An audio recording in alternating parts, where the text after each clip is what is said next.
क्या कर रहे थे हम लोग न्यूमेरिकल चल रहा था हमारा, और न्यूमेरिकल में यहाँ तक पहुँच गए थे, और यहाँ के बाद हम लोग करने जा रहे थे कि ये जो है लॉग कैसे देखते हैं, लिखेंगे, देखेंगे कैसे लॉग को, ठीक है ना। तो आगे चले, इसके बाद लॉग को हम लोग देखने जा रहे हैं, लॉग को समझने जा रहे हैं। लॉग बेसिकली है क्या, मैं इसलिए बता रहा हूँ कि आगे कहीं पे भी आए तो आपको पता रहे कि लॉग का क्या रोल है, ठीक है।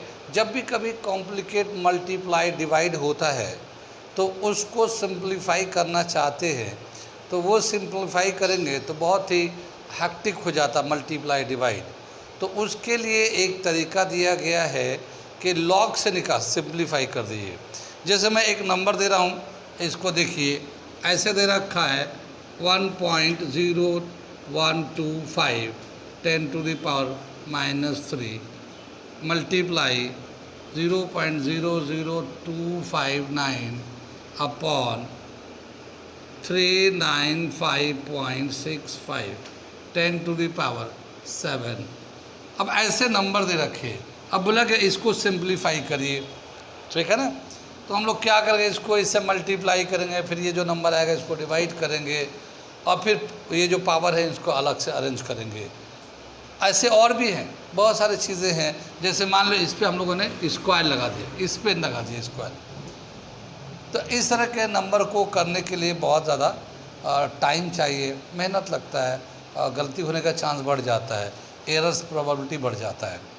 तो इसको अगर हम लोग सिंप्लीफाई करना चाहते हैं तो लॉग एक बहुत अच्छा तरीका है, लॉग के हेल्प से किया जाए तो लॉग एक बहुत ही अच्छा तरीका है जिससे हम लोग कॉम्प्लेक्स मल्टीप्लाई डिवाइड को या पावर को सिंप्लीफाई करते हैं। लेकिन लॉग क्या एक तरीका है, कोई वो नहीं है, एक तरीका है लॉग यूज़ करने का। लॉग को यूज़ करिए और फिर सिंप्लीफाई करिए। जब सिंप्लीफाई हो जाता है तो फाइनल आंसर आता है लॉग में, तो फिर उसका एंटी लॉग देखते हैं हम लोग, एंटी लॉग देख के फाइनल आंसर निकालते हैं। यानी लॉग से जो सिंप्लीफाई करेंगे वो आंसर नहीं होता, वो तो एक तरीका है जिस तरीके के हेल्प से वो सिंपल हो जाता है, और फिर सिंपल हो के फिर सिंप्लीफाई करते जाते हैं। अब जैसे मान लो इसी को अगर हम लोग लॉग ले लेते, इसी को लॉग ले लेते, तो लॉग में क्या होता है, टेकिंग लॉग, अगर मैं लॉग ले लेता हूँ इसी को अगर, तो क्या होगा, इसको लॉग लेंगे तो ये जो नंबर है 1.0125, ये तो हमारा ऐसे आ जाएगा लॉग। ये मल्टीप्लाई में था, ये प्लस में हो जाएगा। ये लॉग में ये रूल बताया है कि अगर कोई दो टर्म मल्टीप्लाई कर रहा है, इसका अगर लॉग लेंगे तो ये दोनों टर्म जो है ना प्लस में आ जाता है, लॉग ए प्लस लॉग बी ऐसे आ जाएगा। डिवाइड में है तो ये माइनस में चले जाता है, लॉग ए माइनस लॉग बी। और अगर पावर है, मान लो ए पे m का पावर है और लॉग ले रहे हैं हम लोग, तो m बाहर आ जाएगा, कोफिशिएंट हो जाएगा, और ये लॉग ए इस तरह से आ जाएगा, ठीक है। तो ये इसके कुछ रिलेशन से, एक तो रूल है, ये सिंप्लीफाई नहीं हुआ, ये तो तरीका है। अगर मल्टीप्लाई है तो प्लस में लिख दीजिए, डिवाइड है तो माइनस में लिए लॉग के साथ, पावर है तो पहले आ जाएगा, लेकिन लॉग लगेगा, ठीक है ना। कितनी बात समझ में। तो ऐसे ही जैसे यहाँ पे मल्टीप्लाई है ये, तो हमने प्लस कर दिया। ये जो है लॉग है 10⁻⁻3, तो ये पावर है ना, तो ये -3 बाहर आ जाएगा यहाँ पे, ऐसे जैसे ये पावर था ना, तो ये पावर पहले आ जाता है, कोफिशिएंट बन जाता है, अब बेस लॉग आ जाता है ये। तो हम लोगों ने ये इस पावर को पहले कर दिया और log 10 लिख दिया ये। अब यहाँ पे मल्टीप्लाई है तो हम लोग उधर मिटाएंगे, तो मैं इसको अभी यहीं पे लिख देता हूँ। ये मल्टीप्लाई तो प्लस में आ गया। अब इस पे पावर है कितने का, 2 का, तो 2 पहले आ गया, फिर log, और ये 0.00259 ये इस तरह से लिख दिया। ये लिखने का तरीका हम बता रहे हैं। अब इसके नीचे क्या होगा, ये वाला चीज़ आ जाएगा। अब log ले लेंगे इसका 395.65, ये तो ऐसे आ जाएगा। फिर ये मल्टीप्लाई था तो प्लस में लिख दिया, ये 7 पावर है तो पहले लिख दिया, log 10 लिख दिया। ये जो था मल्टीप्लाई, डिवाइड या फिर पावर था उसको लिखने का तरीका था। लेकिन ये जो हम लोगों ने नीचे लिखा है बेसिकली ये माइनस में लिखेंगे हम लोग ये, क्योंकि जो डिवाइड होता है, जैसे हम लोग यहाँ पे बताया था ना, डिवाइड होता है तो माइनस में आ जाता है, तो ये जो टर्म है ये नीचे माइनस में आ जाएगा, और यहाँ पे भी ये जो प्लस लिखा है ये माइनस में हो जाएगा। उधर जगह नहीं है ना तो इसलिए लिख नहीं पाए। तो ये तो ऊपर वाला हो गया, ये यहाँ से यहाँ तक ये ऊपर का लिख दिया यहाँ तक। अब ये नीचे जो डिवाइड कर रहा है वो माइनस में चला जाता है, तो यहाँ हमने माइनस लगा दिया, ये इसका लॉग ले लिया, फिर ये मल्टीप्लाई था तो प्लस होना था, लेकिन ये डिनोटर माइनस आ रहा डिवाइड पे है तो ये माइनस हो गया, ये पावर 7 पहले आ गया, इस तरह से आ गया। तो सबसे पहला जो तरीका है वो ये है कि मल्टीप्लाई, डिवाइड या पावर में है, लॉग लगाएंगे तो वो कैसे चेंज होगा।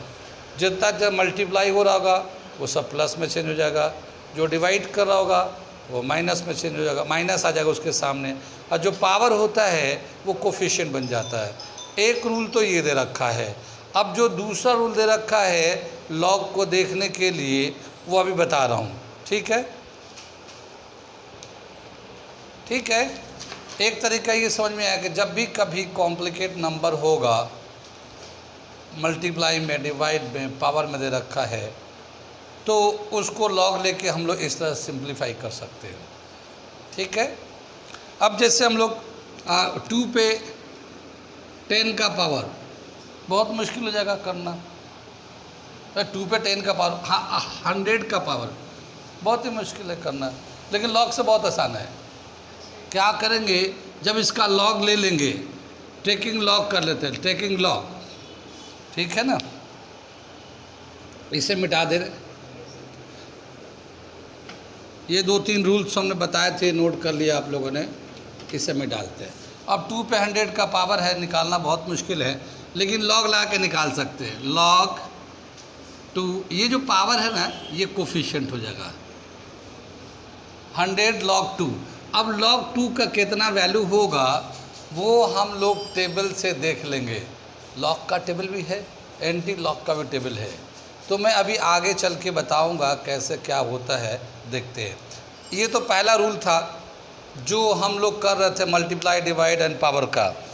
अगला रूल क्या बताया है सेकंड रूल में, कि जब भी कभी लॉग में नंबर देखना है, किसी नंबर का लॉग टेबल से वैल्यू देखना है, तो वो नंबर स्टैंडर्ड फॉर्म में होना चाहिए, सेकंड रूल बता रहे हैं, ठीक है ना।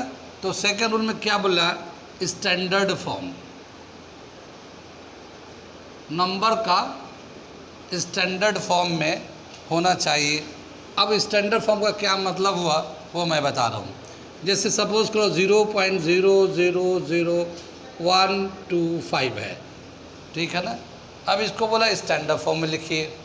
स्टैंडर्ड फॉर्म में लिखते हैं तो बताते हैं कि there should be 1 digit on the left, ठीक है ना, on the left of the decimal, decimal के लेफ्ट में 1 डिजिट होना चाहिए, ठीक है ना, डेसिमल के लेफ्ट में 1 डिजिट होना चाहिए। अब डेसिमल कहाँ है, यहाँ पे है ये। इस डेसिमल को हमें यहाँ से लेके शिफ्ट करके यहाँ लाना पड़ेगा, तो अब ये हो जाएगा 1.25। लेकिन जब डेसिमल लेफ़्ट टू राइट जाता है तो जितना डिजिट जाता है उतना ही का माइनस का पावर आ जाता है। तो जैसे 1 2 3 4 डिजिट गया था तो 10⁻⁻⁴ हो गया।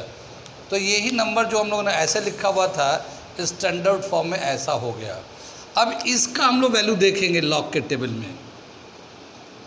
इसका लॉग में कितना वैल्यू हो जाएगा, -4, क्योंकि लॉग लेंगे इसका, जैसे हम लोगों ने बताया था, देखो लॉग लेंगे इसको तो 1.25, ये मल्टीप्लाई में था प्लस आ गया, ये -4 बाहर लेके लॉग 10 लेंगे, और लॉग 10 का वैल्यू कितना होता है 1, ये हमने बताया है, 1 से मल्टीप्लाई होता है -4।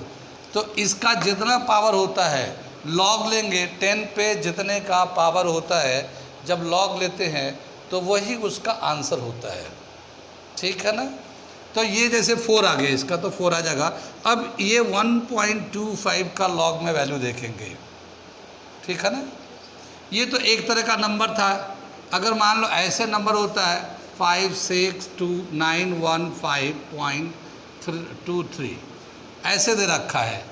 तो इसको अगर स्टैंडर्ड फॉर्म में बदलना हो तो डेसिमल यहाँ है, ठीक है ना, इस डेसिमल को उठा के यहाँ लेके आना पड़ेगा, ठीक है। जब डेसिमल को यहाँ लेके आ रहे होंगे हम लोग तो इसको लिखा 5.691523 लिख दिया, और इसको बैलेंस करके जितना डिजिट ये इधर लेफ्ट मूव करेगा 1 2 3 4 उतना ही प्लस का पावर आ जाएगा ये, ठीक है। तो जब हम लोग left to right decimal move करते हैं तो माइनस का पावर होता है, और राइट टू लेफ्ट मूव करते हैं तो प्लस का पावर होता है। कितनी बात सुने, जैसे हम लोग लेफ़्ट टू राइट जाएंगे, लेफ़्ट टू राइट जाएंगे तो माइनस का पावर होगा, negative power,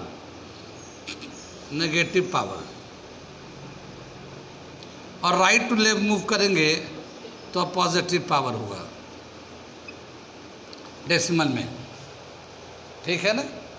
left to right, जैसे यहाँ लेफ्ट में डेसिमल को राइट में ले जा रहे हैं तो माइनस का पावर आ जाएगा स्टैंडर्ड फॉर्म बनाने के लिए, और अगर राइट से लेफ्ट में आएंगे तो प्लस पावर हो जाएगा इसका। तो जो दूसरा जो स्टेप आता है लॉग लेने के बाद, लॉग लेते हैं, जो प्लस है मल्टीप्लाई है डिवाइड है पावर है, वो multiply plus divide minus power coefficient, ये हो गया। अब उसका नंबर को स्टैंडर्ड फॉर्म में होना चाहिए। अगर स्टैंडर्ड फॉर्म में नहीं है तो पहले ही लॉग लेने से पहले ही उसको स्टैंडर्ड फॉर्म में कन्वर्ट कर दिए। कब कर देंगे? लॉग लेने से पहले ही उसे स्टैंडर्ड फॉर्म में कन्वर्ट कर देंगे, तो बाद में दोबारा से आपको करने की ज़रूरत नहीं पड़ेगा। तो पहले ही नंबर को लेके स्टैंडर्ड फॉर्म में कन्वर्ट कर दिए, फिर लॉग लीजिए तो वो आसान पड़ेगा। वरना पहले लॉग ले दें फिर बाद में स्टैंडर्ड फॉर्म में करना पड़ता है तो डबल मेहनत पड़ जाता है। कितनी बात सुन रही? दूसरा स्टेप समझ में आ गया? पहले स्टैंडर्ड फॉर्म में, दूसरे में लॉग लेंगे, या लॉग लेके डाले स्टैंडर्ड फॉर्म भी कर सकते हैं, ऐसा कुछ नहीं है। आगे चले, जब ये स्टैंडर्ड फॉर्म में आ गया, कितनी बात सुन भाई? अब जैसे इसका हम लोग वैल्यू देखने जा रहे हैं, लॉग 1.25, तो लॉग का एक टेबल है बुक के अंदर में। जैसे हमारा 12th क्लास के एनसीईआरटी की बुक है, अगर एनसीईआरटी की बुक देखेंगे तो उसके आखिरी पेज में लॉग का टेबल है। ये जो लॉग है, लॉग का टेबल, ये एनसीईआरटी का बुक है, ये 12th क्लास, ठीक है ना, फर्स्ट पार्ट है, ये पार्ट फर्स्ट है। अब इसको 12th क्लास पार्ट फर्स्ट पे देखेंगे तो ये जो 277 पेज पे, कितना 277 पेज पे, ये देखिए एक लॉगरिथम का टेबल बना हुआ है, ठीक है, लॉगरिथम का टेबल बना हुआ है, और ये 10, 11, 12 के हिसाब से शुरू किया हुआ है। जब आपके पास बुक में देखोगे तो समझ में आएगा, ठीक है। तो 10, 11, 12 ऐसे पहला कॉलम है, ये 0 में दे रखा है, उसके बाद 0 के बाद अगला दे रखा हमारा, ये तो सीरीज नंबर, फिर ये 1 2 3 4 5 ऐसे चलेगा 9 तक, ठीक है ना। फिर 9 के बाद यहाँ टेबल बना हुआ डिफरेंस का, कॉमन डिफरेंस का। जब बुक खोलेंगे तो पता चलेगा ये, और ये टोटल जो है, ये जो वैल्यू है ये, इसमें जब जाएंगे तो 10, 11, 12 ऐसे करके दे रखा है, और ये टोटल जो 2 पेज के बाद चलेंगे पलट के तो ये 100 तक दे रखा है इसमें, ठीक है ना, 100 तक दे रखा है। ये लॉगरिथम ये भी है, ठीक। अब इसको हम लोग देखने का तरीका बता रहा हूँ, ठीक है। अब क्या बताया कि यहाँ पे जो वैल्यू देखना है 1.25, तो ये क्या होगा, इसको हम लेंगे 12, लाइन नंबर 12, इसमें आता है लाइन नंबर पहला आएगा, दूसरा है कॉलम नंबर, ठीक है ना, और तीसरा है डिफरेंस, ठीक है ना। अब जैसे हम लोग इसमें जो नंबर दे रखा हमें, ये जो है ये 1.2 है, तो ये लाइन नंबर हो गया, यानी लॉगरिथम में हम लोग 12 वाले लाइन में जाएंगे, 12 लाइन में जाएंगे। जैसे मैं इसमें दिखा रहा हूँ, इसको दिखाएंगे कैसे। ये पहले पेज पे ये 10 है, 11 है, 12 है, यहाँ पे बुक तो लाए नहीं, अगर लाए होते तो मैं दिखाता। 12 नंबर ये है, इसके बाद 0 1 2 3 4 5 है ये, तो 5 के लाइन में जाएंगे इसी में, ठीक है ना। 12 लाइन नंबर 12 कॉलम नंबर 5, ठीक है। अब ये देख के बताइए कितना वैल्यू है इसको, आप लोग थोड़ा सा देखना सीखो, बताता हूँ मैं। देखो लाइन नंबर 12 है ये, कॉलम नंबर 5, ये है ना 5, एकदम नीचे चलो इसी के 12 के सामने 12 है ये, और ये 5 है ये, यहाँ पे ये वैल्यू देख के बताइए कितना आ रहा है।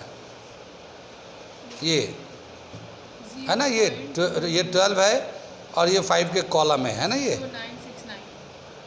0969। एक बार सब लोग देख लो आप लोग। अब हम लोगों ने क्या दिया है, लॉग में 12 लाइन नंबर 12 कॉलम नंबर 5 में वैल्यू जब निकाला तो वो 0969 आया। लेकिन हम लोग लिखें कैसे इसको, लॉग में जब भी लिखेंगे तो डेसिमल से शुरू करेंगे हम लोग। ये इसका वैल्यू हमने देखा, टेबल में देखा, लाइन नंबर 12 कॉलम नंबर 5, और उसका वैल्यू देख के यहाँ पे लिख दिया ये।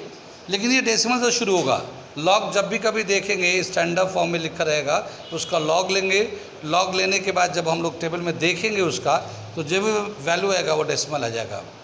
अब जैसे ये 4 आया तो ये क्या आ गया, -4 है ये, ठीक है ना। तो इस पर क्या करेंगे हम लोग, 4 को ऐसे लगा देंगे, ये ऊपर बार लगा देंगे 0969, यानी ये माइनस में है ये और ये प्लस में है ये। कितनी बात है, ये वैल्यू जो है ना प्लस में है ये और ये माइनस में है। तो चाहे तो हम लोग दोनों को एक साथ लिख सकते हैं, इस पर बार लगा सकते हैं, ठीक है ना। बार लगा के छोड़िए, इसका मतलब ये माइनस में है और ये जो डेसिमल के बाद वाला टर्म है वो प्लस में है, ठीक है। या अगर मान लो यहाँ पे ये माइनस नहीं होता, प्लस का वैल्यू होता, जैसे यहाँ पे आ रहा है ये, ठीक है। अभी मैं उसको देखूँगा। तो ये इस तरीके से हम लोग लिखेंगे। क्या समझ में आई ये, कि नंबर को स्टैंडर्ड फॉर्म में करना पड़ेगा, लॉग लेंगे, लॉग के टेबल में जाएंगे, वहाँ से फिर उसका वैल्यू देखेंगे और डेसिमल से लिख देंगे, ठीक। डेसिमल से लिखने के बाद जो आगे पीछे नंबर है वो प्लस में होगा तो प्लस कर दिए, माइनस में तो माइनस कर दिए। फिर वो ऐसे सिंप्लीफाई करके नंबर जो है ना लास्ट में एक आंसर आएगा। यहाँ पे जैसे हम लोग -4 था, ये प्लस था, तो इसको हमने इसको माइनस को ऐसे लिख दिया। हालांकि डिफरेंस भी निकाल सकते हैं, -4 में से अगर प्लस 0.96 माइनस कर देंगे तो 3 पॉइंट समथिंग, माइनस में 3 पॉइंट समथिंग आंसर आएगा ना, वो माइनस करके ना आएगा। लेकिन हम वो ऐसा नहीं करें, ऐसे ही रख दे रहे हैं, इसको 4 इसको प्लस में डेसिमल का वैल्यू। कितनी बात में ये, लेकिन आंसर नहीं हुआ। हाँ, आंसर नहीं हुआ, ये तो लॉग के टेबल से वैल्यू निकाल के डाला हम लोगों ने, ठीक है ना। ऐसे ही अगर मान लो इसको देखना चाहते हैं, इसको देखना चाहते हैं तो कैसे देखेंगे ये, इसमें लॉग इसका देखना चाहते हैं तो देखिए, ये तो डेसिमल के बाद बहुत सारे नंबर है, डेसिमल के बाद सिर्फ 3 डिजिट तक तो हम लोग ले सकते हैं। तो यहाँ से यहाँ तक अगर लेते हैं तो 5.69, ये 2 कर लेते हैं, ये 5 है ना ये, तो ये 1 को 2 करते हैं राउंड ऑफ करके, और ये 10⁴ ले सकते हैं इतना। डेसिमल के बाद 3 डिजिट ले सकते हैं, लॉग देखना है तो, बाकी राउंड ऑफ कर देंगे हम लोग, ठीक। अब क्या करेंगे, ये 56 लाइन नंबर में चलेंगे, ठीक है ना, और कॉलम नंबर 9 में देखेंगे। 56 लाइन नंबर 56 कॉलम नंबर 9, उसको देखिए, 56 इधर होगा, लाइन नंबर 56 कॉलम नंबर 9, ठीक है ना। ये तो हमारा इन 3 का आ गया कॉलम तक। अब ये इसके आगे 2 भी है, तो उसके चार्ट के आगे जो है ना उसमें डिफरेंस दे रखा है, ठीक है ना। 56 कॉलम नंबर 9 2 का डिफरेंस में जाएंगे तो उसी लाइन में कितने का दे रखा, 2 का, तो उस 2 को हम लोग प्लस कर लेते हैं। वो जो 2 था ना, ये 2 का डिफरेंस जो निकाले थे टेबल से, वो 2 था, तो 3557 पॉइंट, ये वैल्यू आ जाएगा हमारा इसका, लॉग में 5.692 को देखें तो लाइन नंबर 56 कॉलम नंबर 9 2 का डिफरेंस जो टेबल दे रखा उसमें से 2 का वैल्यू निकालेंगे, और निकालने में इतना आ गया, लॉग में निकाला हम लोगों ने तो डेसिमल से लिख दिया इसको। बाकी इसका वैल्यू कितना आ जाएगा, +4, इसका +4 आ जाएगा, क्योंकि 4 पहले का लॉग 4 आएगा, लॉग 10 का वैल्यू 1 हो जाएगा, तो ये 4 आ जाएगा। कितनी बात सुनिए। अब ये भी ये 4 है तो ये तो प्लस में था, ये प्लस में है, तो इसका आंसर कितना हो जाएगा 4.7553, ठीक है ना, ये इसका आंसर हो जाएगा लॉग में। लेकिन कितनी बात समझ में आई, लॉग देखना समझ में आ रहा है। ये जो भी कोई स्टैंडर्ड नंबर होगा डेसिमल के 3 डिजिट तक ही ले सकते हैं, उसके आगे भी डिजिट है तो सबको राउंड ऑफ कर देंगे। पहले डेसिमल से पहले वाला एक नंबर है, उसके बाद वाला दोनों मिला के लाइन नंबर कर लेते हैं। फिर तीसरे वाले नंबर को, जैसे ये है 56, लाइन नंबर 56 में चले जाएंगे, कॉलम नंबर 9 में जाएंगे, इसका वैल्यू नोट कर लेंगे। फिर उसके बाद जो थर्ड वाला है वो डिफरेंस का कॉलम है, वो उसमें जाएंगे 1 2 3 4 5 जितना भी डिफरेंस का वैल्यू आएगा उसे इसमें डाल के ऐड कर देंगे। ऐड करने के बाद ये एक आपका लॉग का वैल्यू आ जाएगा। बाकी ये चीज़ अलग है, आपका वो आता रहेगा प्लस में माइनस में जो भी है। तो ये दूसरा स्टेप हो गया। लॉग देखेंगे कैसे हम लोग, कितनी बात सुन रही, नोट करिए जरा सही से, ठीक है। किसी वैल्यू का ये लाइन नंबर समझ में आया, लाइन नंबर कितना लेंगे, कौन सा लेंगे, कॉलम नंबर लेते हैं, फिर डिफरेंस को प्लस कर देते हैं, तो ये हमारा आ जाता है इसका। ऐसे बहुत सारे नंबर्स अगर होंगे तो उन सब का यही करेंगे। लॉग अगर लेना है तो पहले हम लोग लाइन नंबर फिर कॉलम नंबर का वैल्यू नोट आएगा तो उसको निकाल लेंगे, नोट कर लेंगे, और जो डिफरेंस होगा उसको प्लस करके वो एक नंबर आ जाएगा। ऐसे हम लोग चलते रहते हैं, लॉग देखते हैं। मगर ये जो वैल्यू आया है, जो हम लोगों ने आया है, ये आंसर नहीं आया। इसको अगर आंसर देखना है तो फिर हम लोग लेंगे एंटी लॉग, जो एग्जैक्ट वैल्यू आंसर देगा वो एंटी लॉग, ठीक है ना। तो एंटी लॉग कैसे देखते हैं हम लोग, आंसर निकालने के लिए एंटी लॉग देखना पड़ेगा। तो एंटी लॉग कैसे देखते हैं हम लोग, वो भी इसी तरह से देखने का तरीका है। मिटा दे, जैसे यहाँ पे बहुत सारे ऐसे नंबर दे रखा है, उनको हम लोगों ने पहले स्टैंडर्ड फॉर्म में कन्वर्ट किया, सिंप्लीफाई किया, लॉग लगा दिया, प्लस माइनस पावर कोफिशिएंट हो जाएगा। फिर जो वैल्यू लॉग देखने के बाद आएगा उन सब को प्लस या माइनस करके एक फाइनल वैल्यू आएगा हमारा। उनको प्लस माइनस करने के बाद, जैसे बचपन में हम लोग सिंप्लीफाई करते थे मैथ में, तो ऐसे ही इसको भी सिंप्लीफाई करेंगे हम लोग, लेकिन उनको सिंप्लीफाई करने के बाद एक लास्ट में वैल्यू आएगा, वो हमारा लास्ट फाइनल वैल्यू हो गया लॉग का। अब हमें एग्जैक्ट आंसर निकालना चाहते हैं तो हमें फिर एंटी लॉग देखना पड़ेगा। एंटी लॉग देखेंगे तो आंसर आ जाएगा, फाइनल आंसर एंटी लॉग देखने के बाद आता है।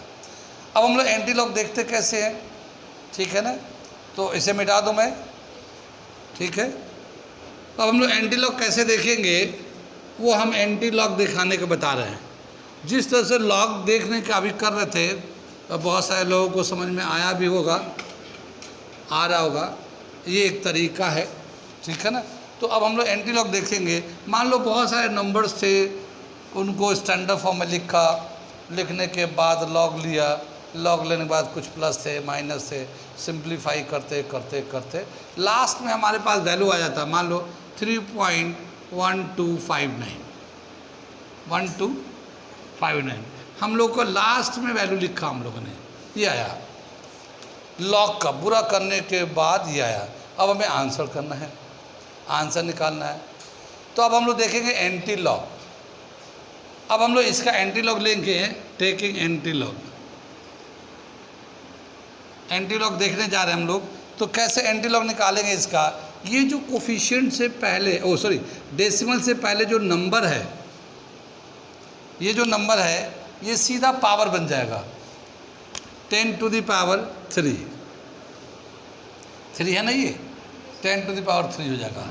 और ये जो डेसिमल के बाद से जो नंबर है, इसमें 2 को लाइन नंबर करेंगे, तीसरे को कॉलम कर लेंगे और लास्ट का डिफरेंस निकाल लेंगे। जो आएगा उसको स्टैंडर्ड फॉर्म में लिखेंगे। अब जरा एंटी लॉग देखिए आप, 12 लाइन नंबर कॉलम नंबर 5, इसको देखिए, इसे बंद कर दो। ठीक है, तो इसका वैल्यू देखा कितना है, ये लाइन एंटी लॉग के टेबल में अब देख रहे हैं हम लोग, आंसर निकालने जा रहे हैं। तो एंटी लॉग के टेबल में देखेंगे लाइन नंबर 12 कॉलम नंबर 5, तो इसका वैल्यू कितना आ रहा हमारा 1334। ठीक है ना, ये देख सकते हैं आप लोग, जो लोग देख रहे हैं मेरा वीडियो वो भी देख सकते हैं अपना, कि कैसे लाइन नंबर 12 कॉलम नंबर 5 में 1334 आ गया। उसी के लाइन में जाके 9 का डिफरेंस निकालेंगे तो 9 का जो डिफरेंस दे रखा है वो 3 दे रखा है। ठीक है, इसे प्लस कर देते हैं हम लोग, 1337 आ गया। ठीक, अब इस नंबर को स्टैंडर्ड फॉर्म में लिखेंगे हम लोग, स्टैंडर्ड फॉर्म 1.337, ये हमारा मेन आंसर आ गया एंटी लॉग देख के।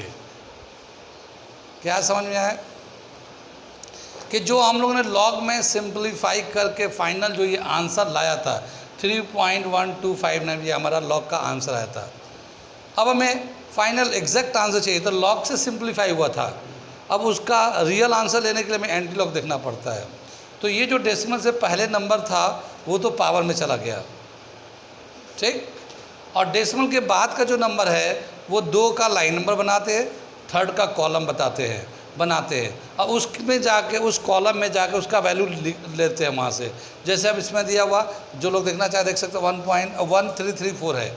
फिर 9 का डिफरेंस उसी लाइन में 12 में 5 कॉलम वाला जो चल रहा था 12 लाइन में 9 में जाके डिफरेंस कोने में दे रखा है, 3 दे रखा वो, तो 3 इसमें ऐड करके इतना वैल्यू आ गया है। इसको लिखेंगे स्टैंडर्ड फॉर्म में 1.337। वैसे आता ही है डेसिमल में, वो बुक में जब देखेंगे तो डेसिमल में आएगा आंसर आपका, आप चेक कर लीजिएगा, वो डेसिमल में देगा, लेकिन हम लोग लिखेंगे उसको फिर यहाँ पे स्टैंडर्ड फॉर्म में। अब ये आपका आंसर हो गया। क्या समझ में आया? ये एक तरीका है लॉग देखने का। लेकिन जब हम लोग कंपटीशन में होंगे या एग्जामिनेशन में होंगे तो लॉग देखना समझना बड़ा मुश्किल है। ठीक है ना, कि उतने टाइम में कैसे चार्ट देखे, कहाँ देखे। ठीक, तो कभी कभी ज़्यादातर टाइम में लॉग का जो वैल्यू है जो सिंप्लीफाई हो के वहाँ यूज़ में आने वाला है उसका वैल्यू नीचे क्वेश्चन में या कहीं पे दिया रहता है। जो बच्चे को पता है वो जब सिंप्लीफाई कर रहा होगा तो वो उसका वही वैल्यू आएगा जो नीचे आने वाला है, और वो जो दिया हुआ है वही वैल्यू उसका भी आएगा, और जहाँ पे उसकी वैल्यू आएगा वो उस गिवन में से उसको यूज़ कर ले डायरेक्ट, तो उसको देखने की ज़रूरत नहीं होती, वो ऑलरेडी क्वेश्चन में दिया रहता है। लेकिन वो उनके लिए फ़ायदेमंद है जिन्हें टेबल देखना, समझना और यूज़ करना आता है। अगर जिन्हें यही पता नहीं कि लॉग और एंटी लॉग और ये और वो क्या है, तो फिर वो दिया रहेगा तो बोलेंगे पता नहीं ये क्या दिया हुआ है। ठीक है ना भाई, जानकार आदमी के लिए कोई चीज़ मतलब रखता है। अब अगर मैं ऐसे चिल्ला के बोल रहा हूँ लॉग, तो जो लोग नहीं पढ़े लिखे हैं तो उनको क्या समझ में आ रहा, सब पता नहीं क्या लॉग लगा रहे हैं। ठीक है ना, कितनी बात सुनी। लेकिन जो बच्चे पढ़े लिखे होंगे जा रहे हो तो बोले अच्छा सर लॉग पढ़ा रहे हो, लॉग अरे यार वो जो टेबल में देखते हैं, तो ऐसा भी होता है। तो जो लोग जानते हैं तभी उसका यूज़ भी समझ में आता, उनको समझ में आता कि क्या बोला जा रहा है। जो लोग कभी यूज़ नहीं किए लॉग का एप्लीकेशन नहीं किए, उनके लिए परेशानी है। वो बल्कि गिवन आंसर को भी नहीं यूज़ कर, मैंने कहा टेबल नहीं देखना, इतना आसान कर दिया कि डायरेक्ट वैल्यू दे रखा है, फिर भी वो यूज़ नहीं कर पाएगा क्योंकि उसको पता ही नहीं है क्या करेंगे इसका। ठीक है, तो आगे चलते हैं, हम लोग देखते हैं। ठीक है, ये समझ में कुछ बात आ रही है। अभी हम लोगों ने log 10 का बताया था, log 10 का वैल्यू 1 होता है। ठीक है ना, log 10 का वैल्यू 1 होता है, हम लोग कई दफ़ा यूज़ कर चुके हैं। log 10 कैसे, 10 ऐसे लिखते हैं log, लेकिन स्टैंडर्ड फॉर्म के हिसाब से ये होगा 10.0, ऐसे हो जाएगा ये। ठीक है ना, 10.0। ठीक, अब जैसे उसमें टेबल में है, बहुत सारे लोग टेबल को सिखाया हमने, log 99, log 99 का मतलब क्या होगा, 9.9 स्टैंडर्ड फॉर्म में होता है ना। log का वैल्यू हम लोग जब होगा तब स्टैंडर्ड फॉर्म में होगा, तो log 99 का वैल्यू अगर निकालेंगे तो log 99 नहीं होता, 9.9 होता। वो 9.9 को 9 के कॉलम में देखेंगे, कौन सा कॉलम में, 1 2 3 4 5 6 9 के कॉलम में जब यहाँ देखेंगे, ठीक है ना, तो ये 9.9 है, 1 2 3 9 के कॉलम में अगर हम लोग देखते हैं तो 9996 आता है ये हम थोड़ा सा आगे पीछे हो गया, 6 8 करते। तो ये वैल्यू दे रखा 9996 है ये 9.9 का वैल्यू।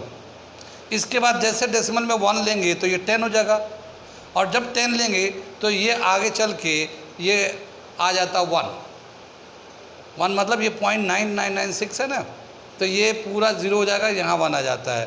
तो log 10 का वैल्यू 1 होता है ये, ठीक है ना। इस तरह से निकालते हैं log 10 का वैल्यू टेबल में से।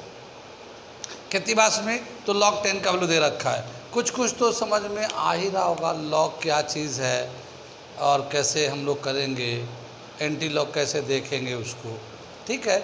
वैसे आपके कोर्स में log पढ़ने के लिए नहीं है, हाँ फिज़िक्स में केमिस्ट्री में कहीं कहीं यूज़ है, तो इसके लिए आप फिर आपको या तो टेबल देखना आता हो, या बेटर ये होता है कि भाई एग्ज़ाम में जो पेपर आते हैं उसमें वो लोग दे देते हैं कि जहाँ पे जिनको ये स्टेज पे पहुँचे उनको वैल्यू चाहिए, तो उस वैल्यू को ऑलरेडी उसका वैल्यू दिया रहता है, जो लोग यूज़ करना चाहेंगे यूज़ कर लेंगे, तो वैल्यू आमतौर पे दिया होता है। अब हम लोग ये जो कर रहे थे सेल का जो ईएमएफ निकाल रहे थे नर्स्ट इक्वेशन के हिसाब से, जो ये न्यूमेरिकल कर रहे थे हम लोग निकल का कॉपर का, ठीक है ना, याद तो होगा ये, ठीक है, या भूल गए मिटाने के बाद, ठीक है। अब यहाँ पे जो कंसंट्रेशन ये EMF standard EMF of cell था और ये 0.0259 था 95 था, लॉग ये कंसंट्रेशन था।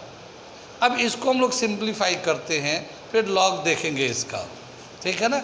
इधर से मैं मिटा दूँ इसे,